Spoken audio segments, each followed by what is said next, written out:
Thank you very much, Nicola, for your nice and kind presentation. Thank you all for being here today and to share my research. It's entitled Doing Philosophy in Colonial Chile, Authors, Works and Manuscripts from the 17th to the 19th century.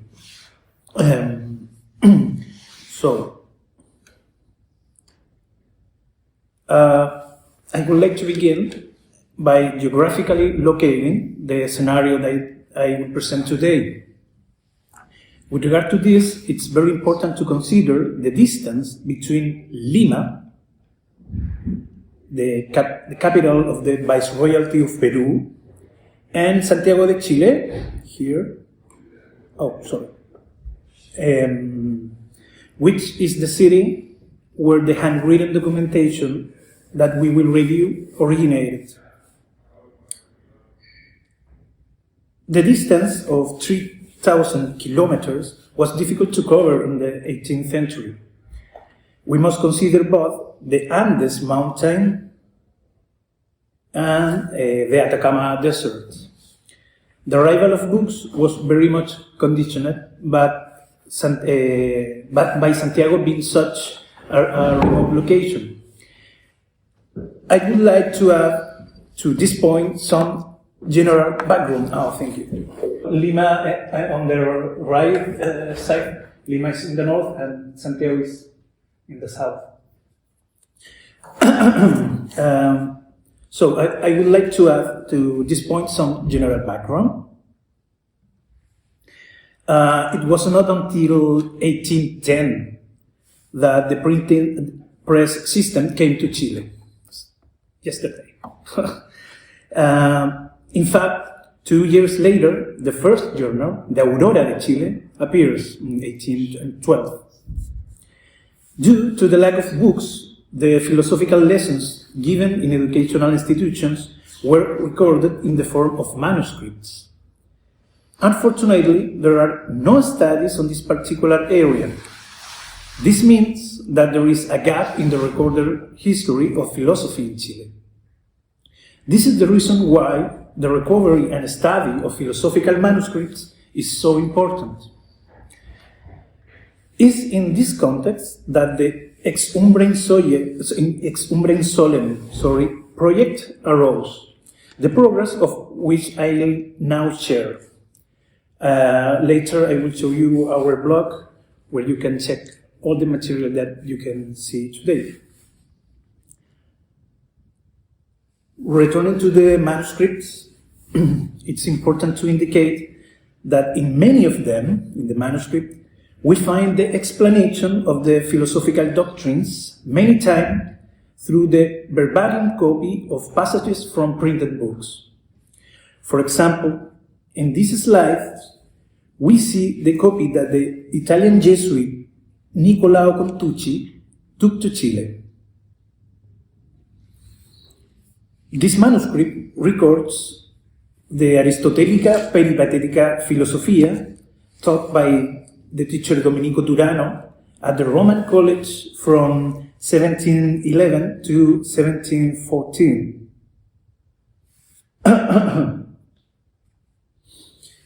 But what happened before 1810 in terms of philosophy?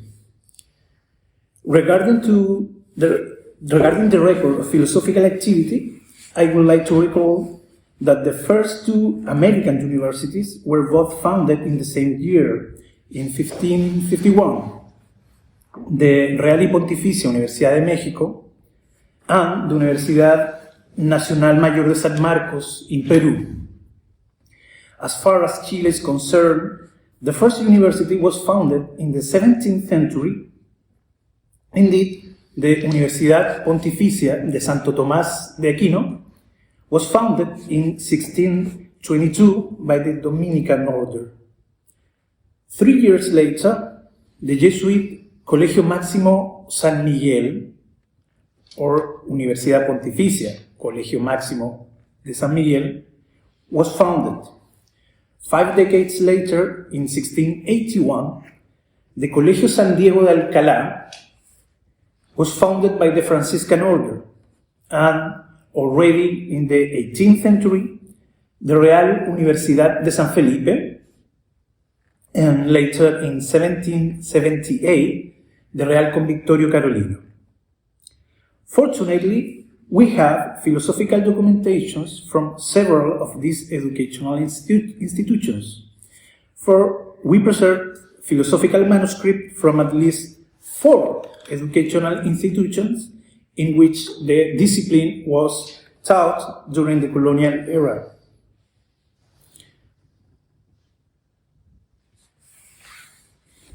The process of recovering manuscripts. I would like to show some of these documents, since they are useful for studying the development of philosophy in South America. The starting point of our research was the different catalogs of philosophical manuscripts. On the one hand, we use the general work of Walter Redmond from 1972, which refers to primary and secondary sources preserved throughout Latin America. And on the other hand, we use the catalogs that refer exclusively to Chilean works and archives. Among the latter, we use the catalogs of Jesuit scholars Ismael Quiles from 1953, Walter Hanich from 1963, and Fernando Astorquiza from 1982. The next step was to carry out archival research to verify the current existence of the manuscripts. We did it in Archivo Nacional Histórico, Archivo Histórico Mercedario, Archivo de la Compañía de Jesús, Biblioteca Nacional de Chile, and Archivo Central Andrés Bello. In this image, you can see the oldest manuscript and testimony, the philosophical commentaries of the Chilean Franciscan Juan Fuica. The study of this text allows us to document the teaching of Scottish philosophy at Colegio San Diego de Alcalá in Santiago de Chile. The volume records a 3-year course from 1687 to 1689 and includes 5 commentaries on Aristotelian works according to the teachings of Duns Scotus. The Scottish philosophical current had prominent followers in South America. In fact, a copy of the course taught by Elías del Carmen Pereira in Córdoba, Argentina, is currently preserved in the Franciscan Archive of Santiago de Chile, which is what you see now in the image. Pereira introduced philosophical eclecticism in Argentina and had some Chilean students, among them the brothers Francisco and Genaro Martínez de Aldunate. One of them probably took this manuscript to Chile. However, I would like to emphasize here that Pereira also had another character as a student who was to become very relevant in the history of philosophy in Chile, Manuel Antonio Talavera. I will refer to him in greater detail a little later. The important thing is that this fact allows us to document, in part, the circulation of philosophical knowledge in South America during the last quarter of the 18th century.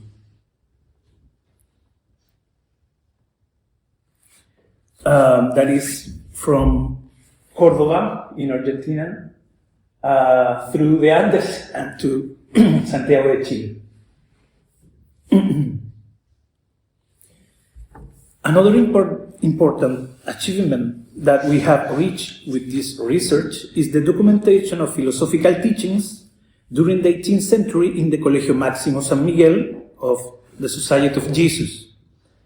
In this slide, you can see a brief timeline in which we have highlighted a few of the Colegio Máximo professors from the beginning of the century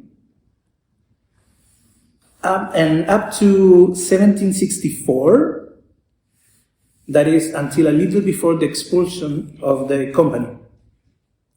I will show some of the works that we have been able to completely digitalize, and they are available on our blog, and I will briefly comment on some important aspects about a few of the authors. I have put both the title and year of the works, as well as their location in the archive on the slide. It is also relevant to add that most of these works are still unpublished.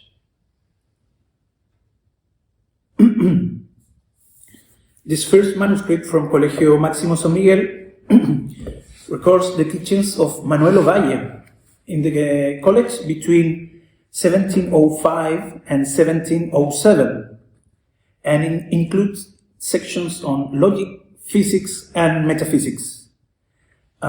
Is preserved in Archivo Nacional Histórico Fondo Antiguo, Ancient or Old Depository, volume 78.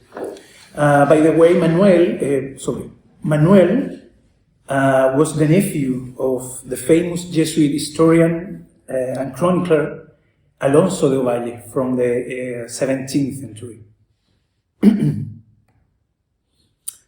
In this slide, we see the manuscript of the Chilean Jesuit Juan Puga. From him, we kept the disputations on the soul, the anima, and also the 8 books of Aristotle's physics.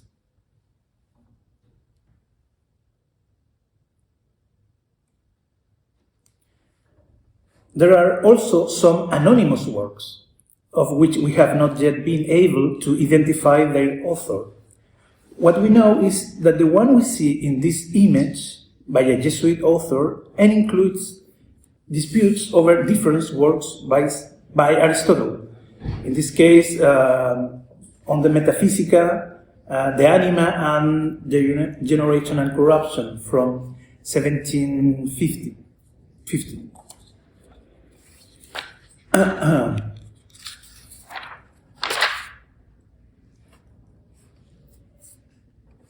This is the manuscript and testimony of the teachings by the Chilean Jesuit Agustín Narvarte in the Colegio Máximo during the year 1722.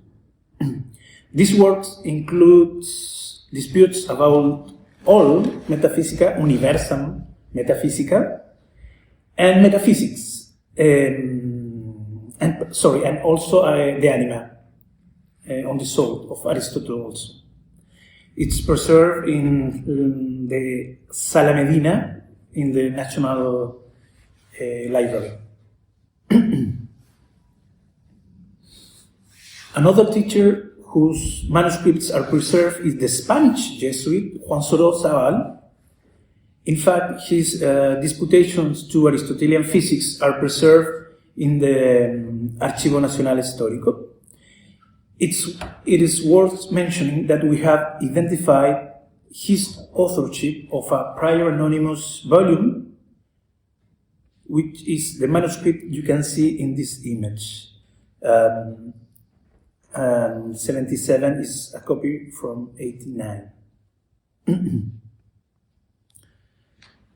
In this slide, you can see part of the manuscripts of the Chilean Jesuit Miguel Ureta. In our archives, we have his disputation on physics, metaphysics, and on the soul, the anima, by Aristotle, in two volumes, 90 and 91. It should be known that this is one of the most extensive testimonies. It is carefully crafted and includes detailed decorations. Another teacher was the Spanish Lorenzo Romo. This Jesuit had an important administrative career in the Society of Jesus in Chile. At the time of the expulsion in 1767, he was sick in the Colegio Máximo, but he refuses to stay.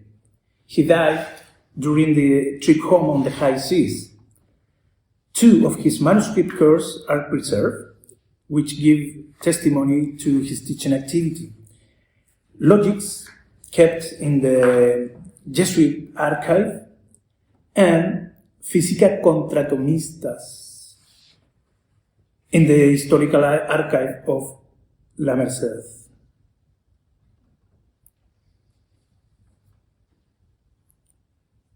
And the last Colegio Máximo professor of whom we have testimony of his philosophical teachings is the Spanish priest Agustín Saajosa. As a result of his teaching work at the Jesuit institution in Santiago, a volume is preserved in the historical archive of La Merced that contains 2 works that expose and comment on the doctrine of Aristotle: Physics on the left and Metaphysics on the right of image. A point to note is that these last 2 professors, Agustín Saajosa and Lorenzo Romo, were expelled along with the company in 1767. Here you can see the list of religious personnel who were in the Colegio Máximo on August the 27th of that year. This document corresponds to the report on the assets of the Society of Jesus in Chile on the date of the expulsion.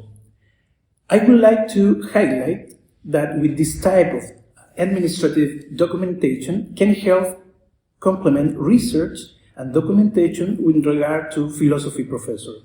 So, with number 20 is Agustín Saajosa, and with number 19 is Manuel Lacunza, who will do very prolific work as a chronicler for the Society of Jesus in exile.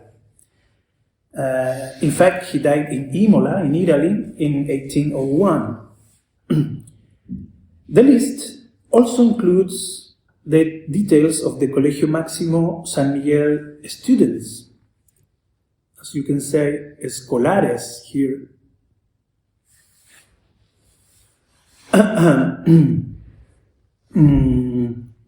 On the left of this image,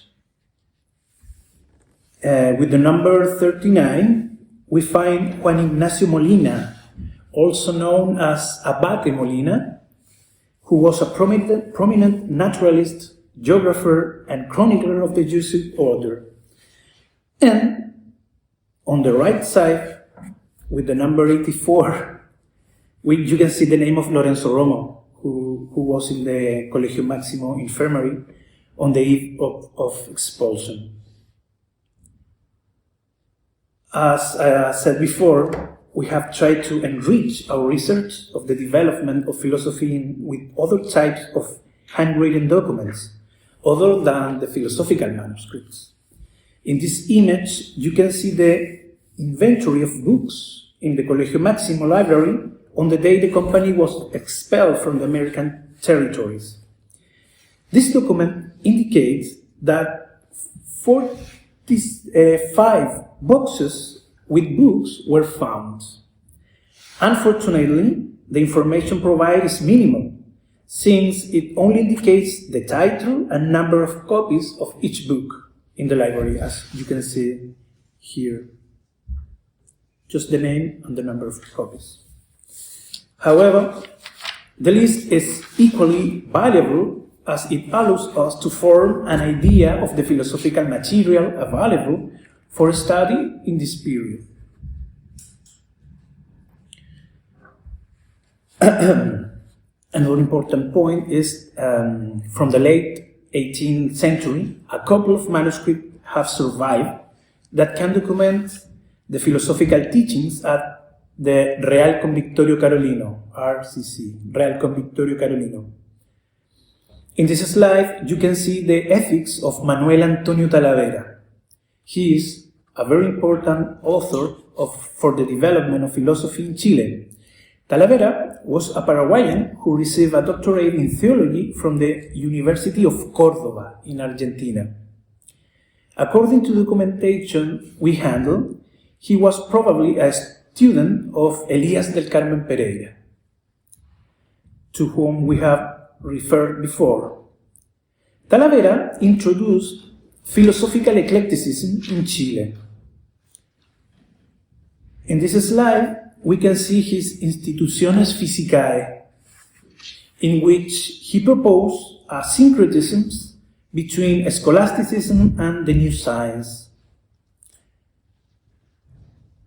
In these works, the doctrines of natural philosophy are combined with new empirical data, as well as with the authority of the Holy Scriptures.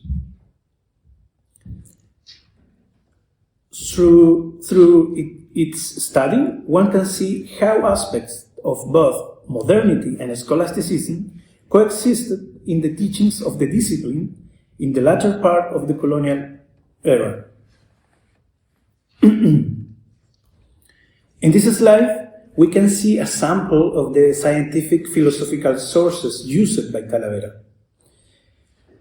In addition, you can see the main European authors quoted in the manuscripts, who are mainly French, the Journal de Trevaux, le Dictionnaire de Buisson, Millet de Charles, Tournefort, Purchot, Joseph Balla.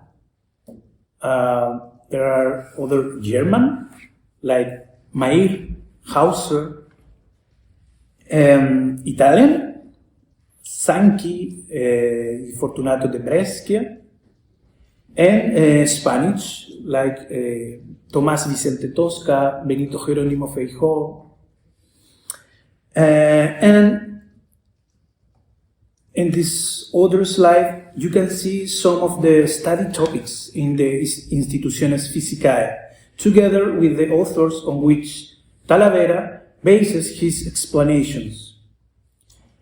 For example, about fire, he quotes Nollet. On the earthquakes, he quotes Kircher. He studied on order vacui, fossils, electric force, celestial bodies, for example.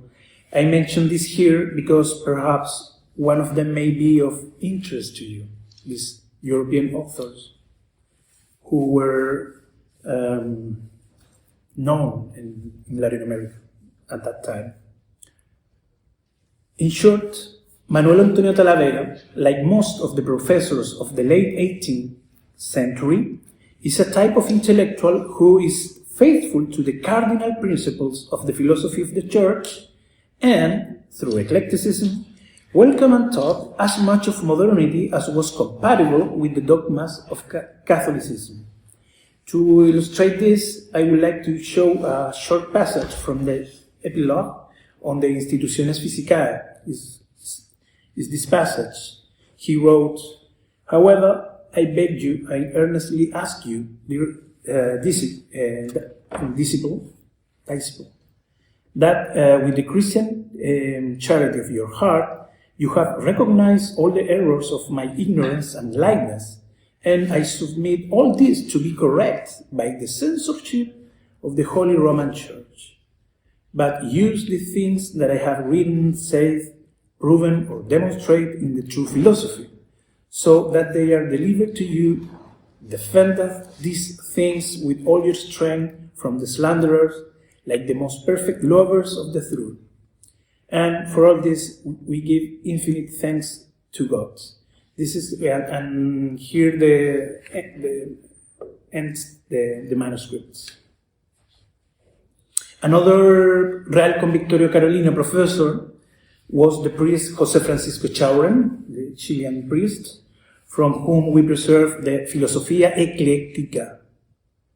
It records his triennial philosophical course between 1796 and 1788.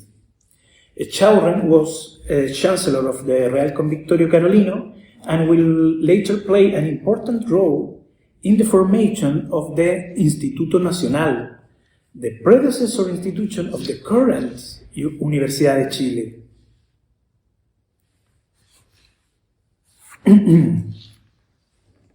Another interesting point is the Real Universidad de San Felipe. Real Universidad de San Felipe. Another interesting document is the testimony of the teaching by the Augustinian José Lasarte at the Real Universidad de San Felipe in 1807. This text is entitled Acerta ex Universia Philosophia and actually shows a different teaching methodology. So, it is no longer about long commentaries or disputes about Aristotelian works. Instead, we find the statements of several theses that have to be defended orally. In this slide, we can see how the different propositions are organized into sections of logic, physics, metaphysics, and ethics, which the student had to explain orally, facing an academic tribunal.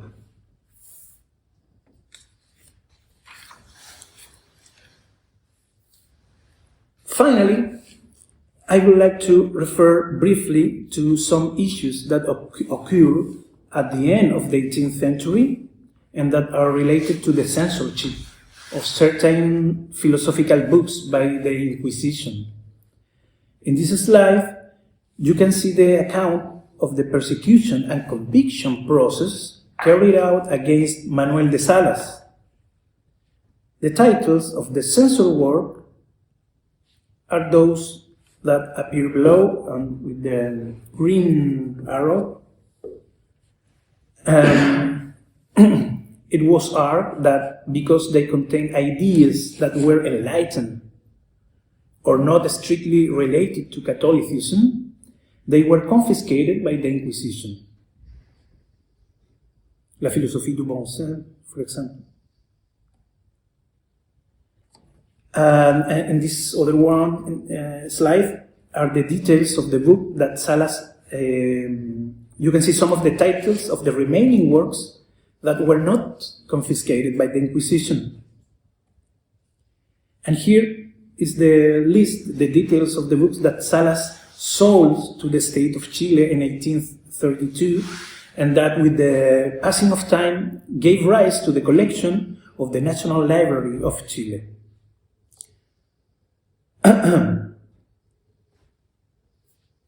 And to end this presentation, I would like to offer a few final remarks. First, it is important to know that we have documented much of the 18th century philosophical teachings in the Colegio Máximo San Miguel up until the time just before the expulsion of the Society of Jesus from the American territories. With this documentation, we have recovered both entire work, that is 3-year course, as well as partial texts. We have also identified authorship of works that remain anonymous. Secondly, we have recovered and valued a small part of Chile's philosophical, historical, and educational heritage. Parts of this manuscript recovery work is available on our blog and our YouTube channel. If you can pick here,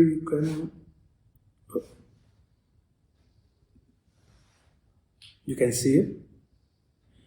Here you can find all the books available for downloading.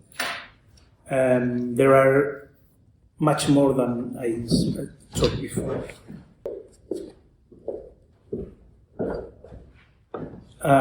In this vlog we have the completely work to review and download of all the Colegio Máximo San Miguel professors, and we have much more material for checking out. Well, if you click on YouTube channel, you can find also our audiovisual capsules that we show all the archival research on the archives and on the public libraries. So, however, there are still many aspects that could be deepened. In this sense, new lines of research could be opened from here, among which I could mention philosophy, as I have tried to show here, history, education, heritage studies, etc. In this sense, I would like to point out the attractiveness of studying the document stored in the old depositories and ancient founds of libraries and archives throughout Latin America. So one might deepen the value of this work from different perspectives. For example, as I have tried to show, one might trace the circulation of knowledge or value them as historical, philosophical testimonies of colonial Latin America, and also from its aesthetic value as a material object. As you can see in this image, after just over 3 centuries, the current material conditions of many of these volumes make it urgent to recover these manuscripts' works, as you can see. And in terms of its aesthetic value, it must be considered that both the binding of the volumes, the paper, the ink, were made in an artisanal way, that is, made by hand.